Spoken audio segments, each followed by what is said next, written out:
बॉलीवुड में एंट्री कैसे हुई? गुरु रंधावा जी को आपने लॉन्च करवाया, उनके साथ कोलैबोरेशंस की, या वो कैसे पॉसिबल हो पाया?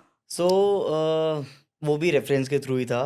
One of my near and dear friend, my brother so called, उन्होंने मुझे एक कहीं कनेक्ट कराया। And mister Amit Bhatia, who is the MD of Mac conferences, उन्होंने एक दिन मेरे पास रैंडमली कॉल आया कि ये एक फ़िल्म है और इसको प्रमोट करना है। इसमें गुरु रंधावा सर हैं और उनका डेब्यू है।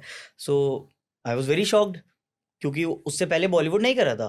बैक एंड पे we used to promote Punjabi songs और हरियाणवी सॉन्ग्स प्रमोट करते थे। बॉलीवुड का भी बैक एंड पे प्रमोशन चलता था। हुँ, बट मूवी में एज़ अ कोर टीम काम करना, it was very big thing for me. हुँ, और मेरी मेरी पूरी टीम के लिए वो एक बहुत बड़ा अकम्प्लिशमेंट था। तो मीटिंग्स हुई, काम पसंद आया, कहीं न कहीं डॉट्स कनेक्ट हुए।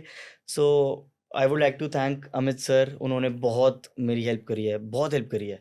और ये मूवी से ऑफ़िशियली आई कैन से कि I am a part of Bollywood industry, क्योंकि अब मैं रेगुलरली सॉन्ग्स प्रमोट कर रहा हूँ। हमारी कंपनी बॉलीवुड सॉन्ग्स प्रमोट करती है, फ़िल्म्स प्रमोट करती है। सो कहीं न कहीं उस मूवी का बहुत बड़ा इन्वॉल्वमेंट है मेरे करियर में। एंड गुरु सर के साथ काम करना, उनके बचपन में गाने सुनते थे, high rated Gabru, made in India, उनके साथ काम करना, वो अपने आप में ही, मैं कहता रहा हूँ, ये सब चीज़ें जो मेरे साथ हुई है, ये मुझे इनर बहुत सैटिस्फैक्शन देती है और बहुत एक सेंस ऑफ अकम्प्लिशमेंट मिलता है मुझे internally. So it was very big achievement for me, Guru sir के साथ काम नाइस। करना, कोलैबोरेशन करवाना क्रिएटिव्स के साथ। सो वैसे अगर ऐसा समझना चाहूँ, देखो आपने सॉन्ग लॉन्च कराया, मैं जानना चाह रही हूँ एक्चुअल में रोल होता क्या है आपका, कैसे मतलब प्रॉपर्ली करवाते हो उस चीज़ को?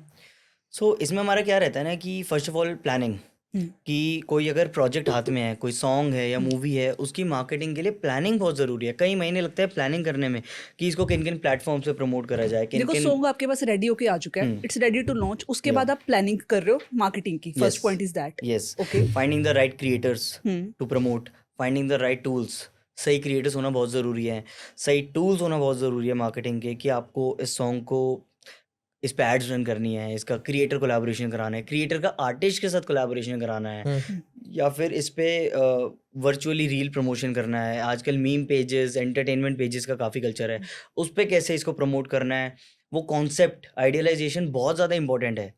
और इसके बाद जब कंसेप्ट प्लान हो जाता है, पूरी प्लानिंग डन हो जाती है प्रमोशन की, उसके बाद ऑपरेशंस का काम आता है।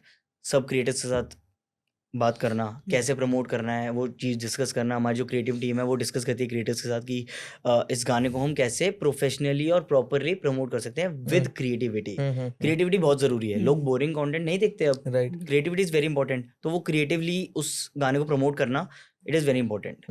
और जैसे हमने उस मूवी कुछ खट्टा हो जाए was the movie name, and उस मूवी के लिए हमने क्रिएटर के कोलैबोरेशंस कराए स्टारकास्ट के साथ। Guru Randhawa sir, Sai Manjrekar, lead actor and actresses के कोलैबोरेशन कराए इन्फ्लुएंस के साथ। एंड इतना अच्छा रिस्पॉन्स आया उस पर, टचवुड।